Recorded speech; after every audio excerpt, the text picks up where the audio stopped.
Hello students, आज हम 9वीं कक्षा के दूसरे चैप्टर बहुपद की प्रश्नावली 2.3 के क्वेश्चंस हल करना सीखेंगे। क्वेश्चंस मैंने पहले ही सोल्व कर लिए थे ताकि वीडियो ज़्यादा लंबा ना हो और कम समय में ज़्यादा काम हो सके।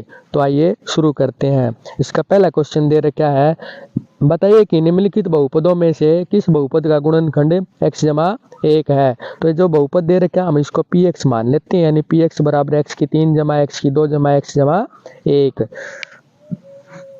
और जो ये दे रखा है जो बहुपद है x जमा 1, इसको हम 0 के बराबर रख लेते हैं इसका शून्य निकालने के लिए।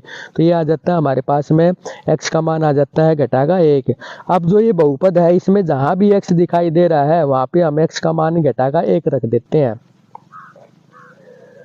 इसको हम रखने के बाद ये आ जाता है घटा 1 की 3 जमा घटा 1 की 2 जमा घटा 1 और जमा 1। घटा 1 को 3 बार गुणा किया है तो घटा 1 आ जाता है। घटा 1 को 2 बार गुणा किया जमा का 1 आ जाता है और ये घटा 1 है और ये जमा का 1 है। इसको हल करते हैं तो ये इसका मान आ जाता है 0 के बराबर। अब जैसे ही अगर ये 0 के बराबर आ जाता है ये मान रखने के बाद में, तो ये शेषफल प्रमेय के अनुसार, यानी ये शेषफल होता है, शेषफल अगर शून्य आ गया तो इसका मतलब क्या हुआ, इसका एक गुणनखंड है। यानी कोई भी संख्या अगर किसी संख्या को पूरा पूरा भाग कर देती है और शेषफल अगर शून्य आ जाता है तो वो उसका एक गुणनखंड होती है। तो यहाँ भी ऐसे ही हो गया, ये बीजगणित के क्वेश्चन है तो इनमें क्या हो गया, ये शून्य आ गया। तो शून्य आने के बाद में क्या हुआ, x जमा 1, इसलिए इसका एक px का एक गुणनखंड है। अगला जो इसका पार्ट है इसको हम px मान लेते हैं इसी प्रकार से, और x जमा 1 है इसको हम शून्य निकाल लेते हैं। यहाँ पे x बराबर आ जाता है घटाकर 1, और जहाँ भी x दिखाई देता है इस बहुपद के अंदर वहाँ पे हम x का मान घटाकर 1 रख देते हैं। तो x घटा 1 रख दिया, यहाँ पे घटा 1 की 4 हो गया, घटा 1 की 3, घटा 1 की 2 और घटा 1 और जमा का 1। अब घटा 1 को 4 बार गुणा करेंगे तो जमा का 1 आएगा। घटा 1 को 3 बार गुणा करेंगे तो घटा का 1 आएगा। घटा 1 को 2 बार गुणा करेंगे तो जमा का 1 आएगा। ये घटा 1 है और ये जमा का 1 है। तो इसको हल करते हैं तो हमारे पास आ जाता है जमा का 1। अब क्योंकि ये 0 के बराबर नहीं आया, अगर ये 0 के बराबर नहीं है तो इसका मतलब क्या हुआ, x जमा 1 इसका एक px का जो बहुपद दे रखा है इसका गुणनखंड नहीं है।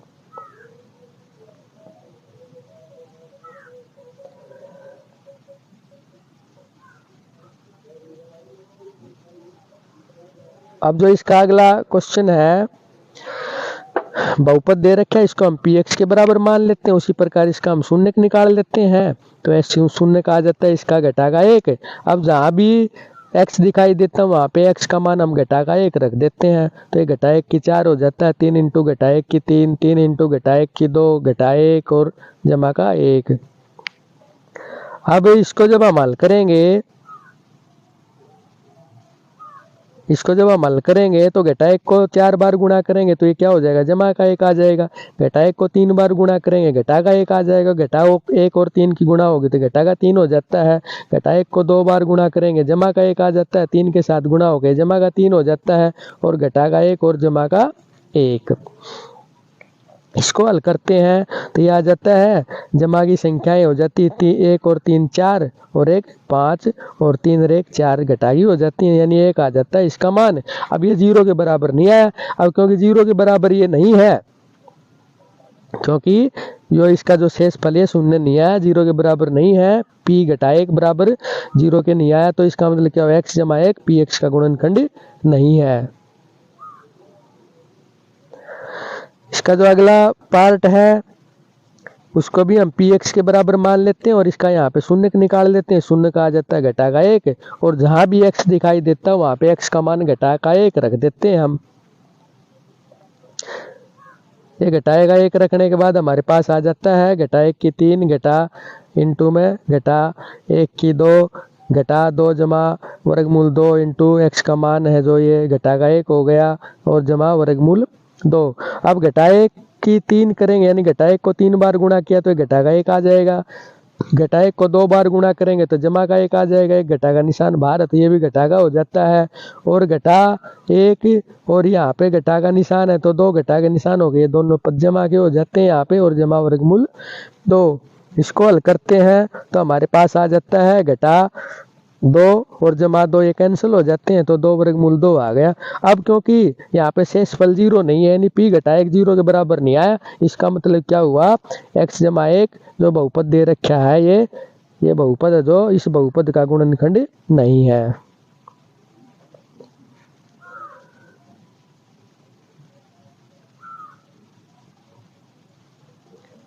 अब जो इसका अगला क्वेश्चन है, गुणनखंड प्रमेय लागू करके बताए कि निम्नलिखित स्थितियों में से प्रत्येक स्थिति में gx px का एक गुणनखंड है या नहीं। जैसे हमने ये पहला क्वेश्चन किया था, सेम उसी प्रकार से हो जाएगा ये भी।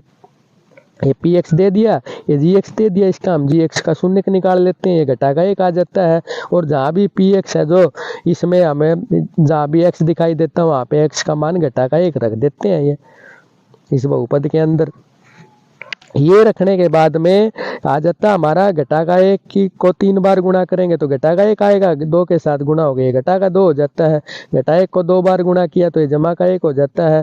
और घटा 1 के साथ घटा 2 गुणा करेंगे तो ये जमा का 2 हो जाता है और ये घटा का 1 आ जाता है। इसको हल करने के बाद हमारे पास ये आ जाता है 0 के बराबर। अब क्योंकि ये 0 के बराबर आ गया, अगर 0 के बराबर है तो इसका मतलब क्या है, gx, हमने इसको gx माना है ना, यानी gx बराबर x जमा 1 है, तो gx इस px का जो बहुपद px दे रखा है इसका गुणनखंड है।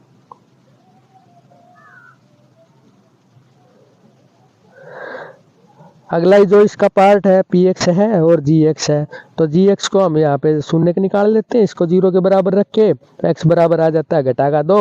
अब जहाँ भी जो px है ये जो बहुपद दे रखा है इसमें जहाँ भी x दिखाई देता है वहाँ पर हम x का मान घटा का 2 रख देंगे। तो यहाँ पे घटा का 2 रख दिया, यहाँ पे घटा 2 घटा 2 घटा 2 इस प्रकार रख दिया हमने। अब घटा 2 को हम 3 बार गुणा करेंगे तो घटा का 8 आएगा। घटा 2 को 2 बार गुणा किया तो जमा का 4 आ गया और 3 के साथ गुणा हो गया, जमा का 12 हो जाता है। और 3 और घटा 2 गुणा घटा का 6 हो जाती है और ये जमा का 1 हो जाती है। इसको हल करते हैं तो हमारे पास आ जाता है 12 और 1 13 और 8 और 6 14, तो घटा का 1 बच जाता है हमारे पास, क्योंकि घटा की संख्या यहाँ पे जोड़ जो ज्यादा आता है। अब ये घटा का 1 आ गया क्योंकि ये 0 के बराबर नहीं आया। अब अगर ये 0 के बराबर नहीं है तो इसका मतलब क्या हुआ, gx से जो बहुपद px दे रखा है इसका गुणनखंड नहीं है। अगला जो इसका पार्ट है px और gx दे रखे हैं, तो gx का हम यहाँ पे इसी प्रकार से 0 के बराबर रख के इसका शून्य निकाल लेते हैं, तो शून्य का आ जाता है इसका 3 के बराबर। अब जो px बहुपद है, ये बहुपद है px, ये जहाँ भी x दिखाई देता है x का मान यहाँ पे हम 3 रख देते हैं, क्योंकि यहाँ पे शून्य 3 आया है। तो 3 जब हम रखते हैं तो यहाँ पे 3 की 3 हो जाती है, यहाँ भी 3 रख दिया हमने, यहाँ पे 3 की 2 और ये जमा 3 और जमा 6 आ जाता है ये x का मान रखने के बाद में। और ये आ जाता है 3 को 3 बार गुणा किया तो 27 आ जाता है, 3 को 2 बार गुणा किया तो 9 आ जाता है, 9 की घटा 4 के साथ गुणा करेंगे तो घटा का 36 हो जाता है और जमा 3 जमा 6, और इसको हल करने के बाद ये आ जाता है हमारे पास में 0 के बराबर।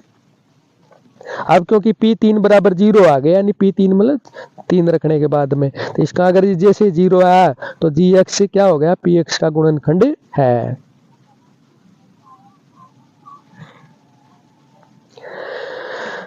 अगला जो इसका क्वेश्चन है, निम्नलिखित यानी k का मान ज्ञात कीजिए जबकि निम्नलिखित स्थितियों में प्रत्येक स्थिति में x घटा 1 इसका एक गुणनखंड है। यानी गुणनखंड का मतलब क्या हुआ, इसको हम जब रखते हैं तो इसका मान 0 आएगा, शून्य आएगा। तो px है ये इसको दे रखा है बहुपद, यहाँ पे जो x घटा 1 इसका हम यहाँ पे शून्य निकाल लेते हैं, शून्य का आ जाता है 1।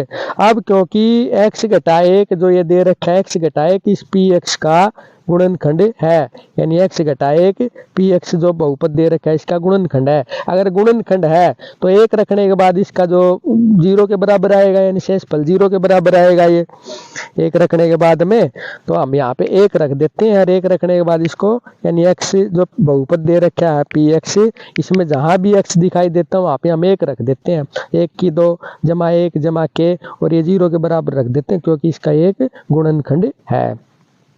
इसको 0 के बराबर रखने के बाद हमारे पास आ जाता है 2 जमा k बराबर 0, और k का मान आ जाता है घटा का 2, क्योंकि 2 दूसरी साइड में जाके इसका निशान बदल जाएगा। सेम इसी प्रकार अगला पार्ट हो जाएगा इसका, तो क्योंकि x घटाए कि इसका गुणनखंड है, गुणनखंड है तो इसका पहले हम शून्य निकाल लेते हैं।